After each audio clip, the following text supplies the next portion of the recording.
So it's been quite a while since I produced a podcast, and there have been a few people asking where I am and what I'm doing. Well, yeah, a lot of stuff has happened in the last few months, but I'll skip all that. So I want to produce this podcast on the void. The idea of the void is fairly dominant in a lot of religions and so-called spiritual practices, and it's a fairly important idea actually. And it's important because we're surrounded by life, and yeah, it may be that your life is just all roses. If it is, I don't know what you're doing listening to a podcast like this, but for most of us, life isn't all roses, and for some people, life is nothing but a shit show. There's no way you could paint their life as being something wonderful. So, some kind of appreciation or understanding of what the void might be is a kind of balancing thing with life, because all of a sudden we're not just thinking about life. I think it was Elton John who sang his song, "Life Isn't Everything." And it isn't, because we die and go back to the void. Well, I say, well, yeah, it is go back to the void. We don't exist, we do exist for however many years, 30, 40, 50, whatever years, and then we don't exist again. And that's the way it seems to be. Of course, it might not be like that, but that's the way it seems. Now, there is a kind of blasphemy involved in speaking about the void, because we're trying to talk about something that is nothing. And, of course, I'm trying to give shape to something that has no shape. So, if you get something from this that allows you to get, okay, how can I put it, a kind of balancing perspective on life, then that's great. But nobody can say anything about the void because it's nothing. How do you say something about nothing? So it's said that nature abhors a vacuum. If you try and create a vacuum, nature will always try and fill it in. It's the same in our heads.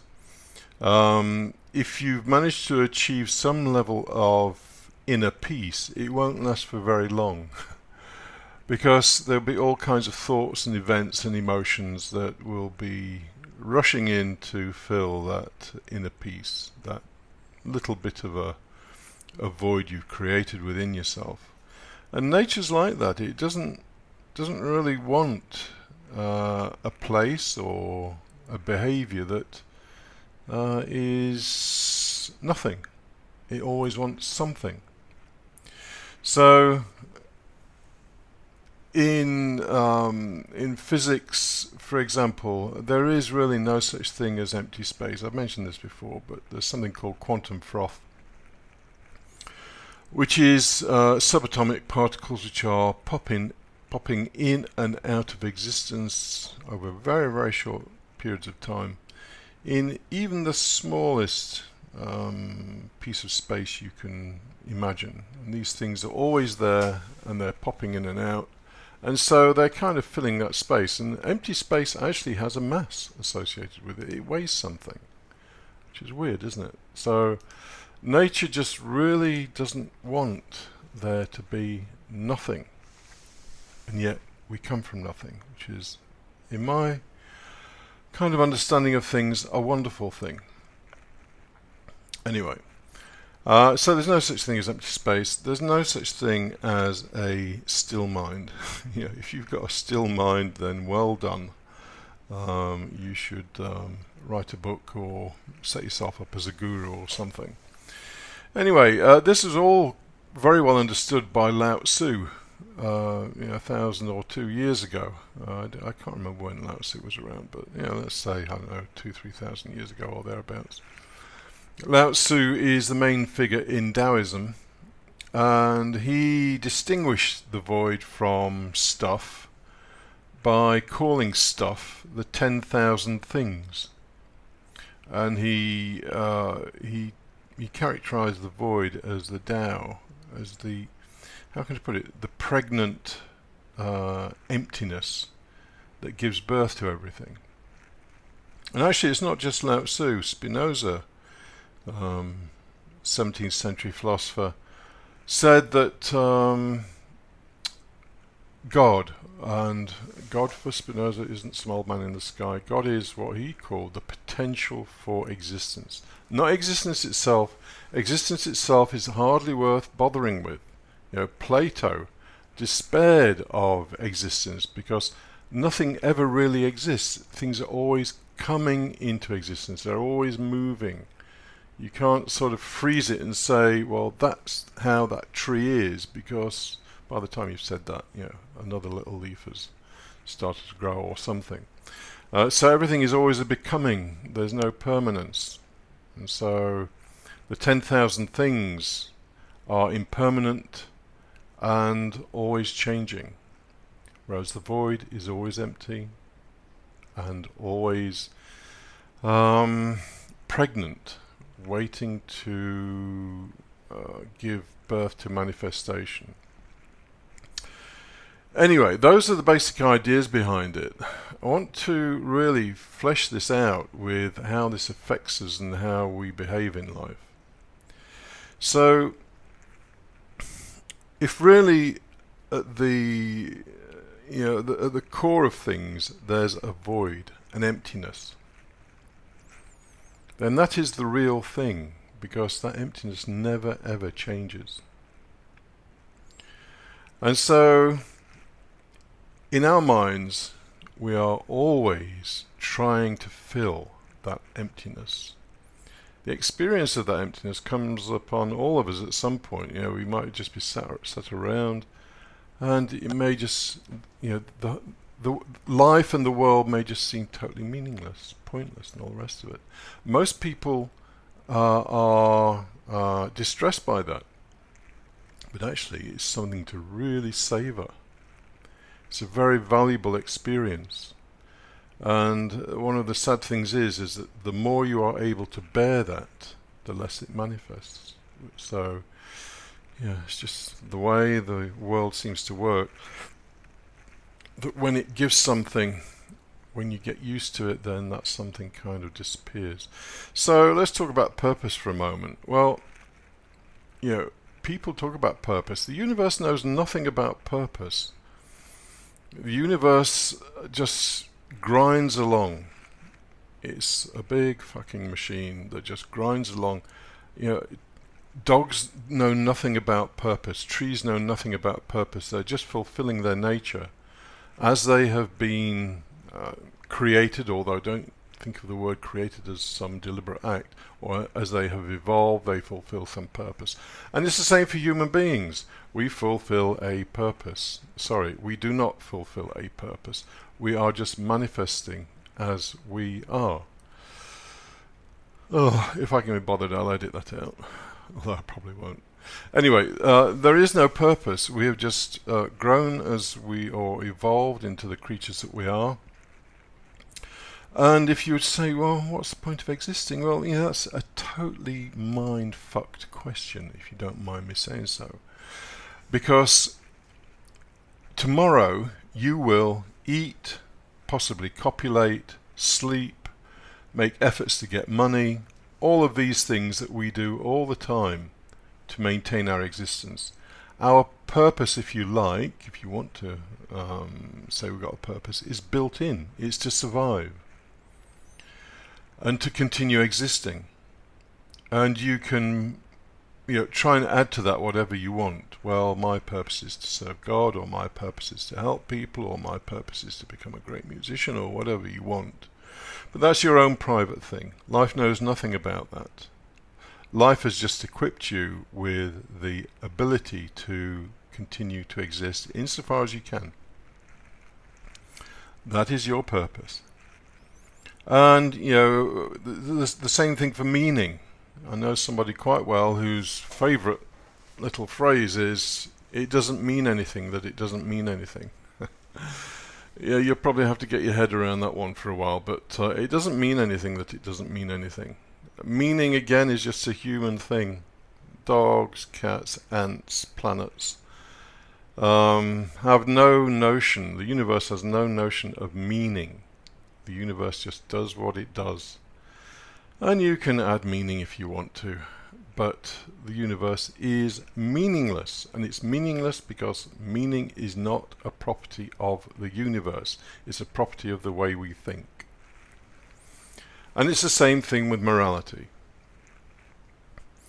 You know, you can look as hard as you want for hard definitions of good and bad, and it's a fairly fruitless exercise. Good and bad is not built into the universe. The universe just does what it does. In the 20th century, 127 million people were killed in wars and revolutions and all that kind of thing. It was the population of the United States at the middle of that century. Huge number of people. This is what the planet does. Things are born, they either get killed or they grow old and die. There's no morality associated with it, it all just happens.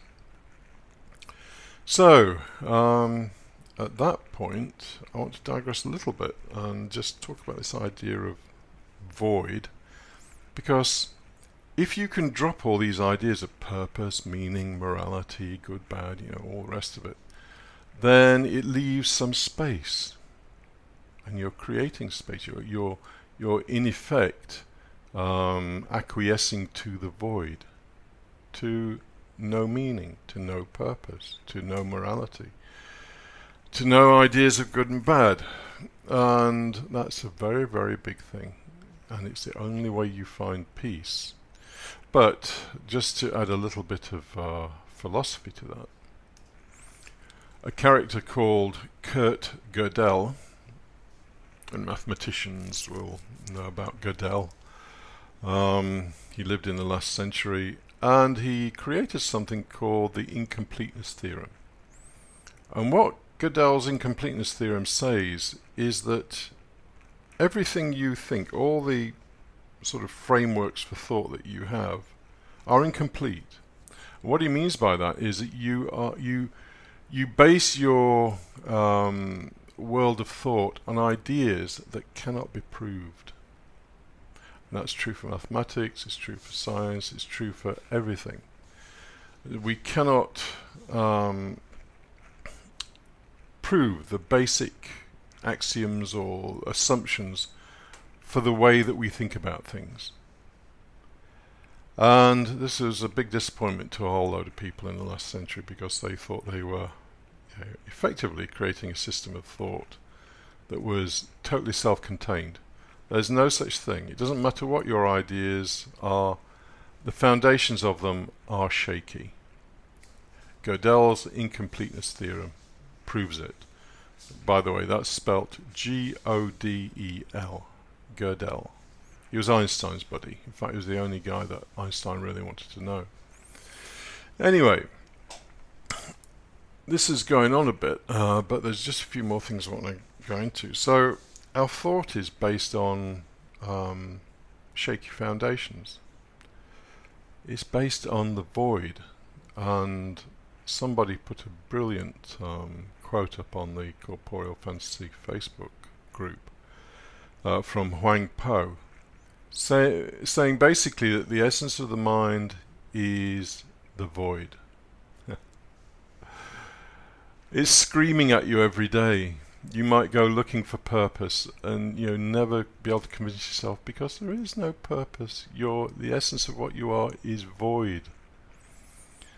Same with meaning. People have searched for meaning for millennia, and they might create something that's fairly persuasive, but ultimately it all fails, and it all fails because the heart of us is void, nothing, nothingness. So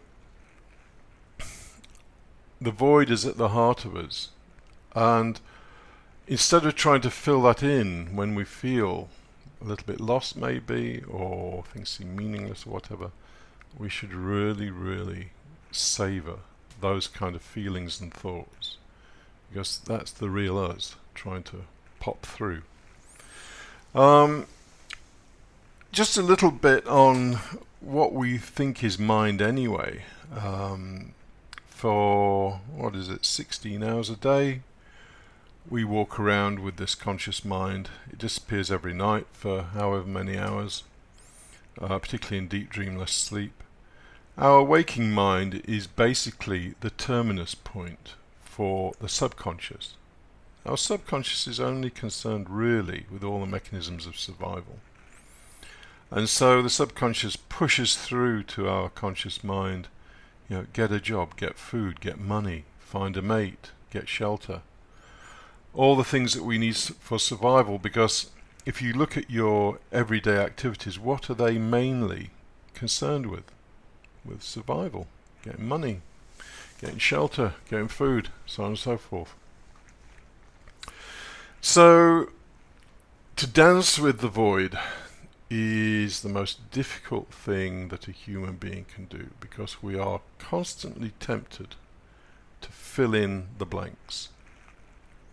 Yet if we can sit with the blanks, that is where reality is. Filling them in is just telling ourselves fairy stories. So, if you can dance with the void, it means basically being able to bear that tension. The tension of constantly wanting to fill in the blanks all the time. So, what do? Well, you sit back and watch the Chimps Tea Party. What's the Chimps Tea Party? Well, the Chimps Tea Party is manifest existence. All the stuff, what Lao Tzu calls the 10,000 things. Sit back and watch it. It's a fucking zoo. There are some delightful things, there are some horrific things, as can't remember his name now, some Jesuit priest, Anthony de Mello, that's his name, said, life is both awful and wonderful. Well, if you get some of the wonderful stuff, great, but you'll get some of the awful stuff as well. So sit back and watch it, and as they say, row, row, row your boat gently down the stream. Merrily, merrily, merrily, merrily. Life is but a dream. The void is the real deal.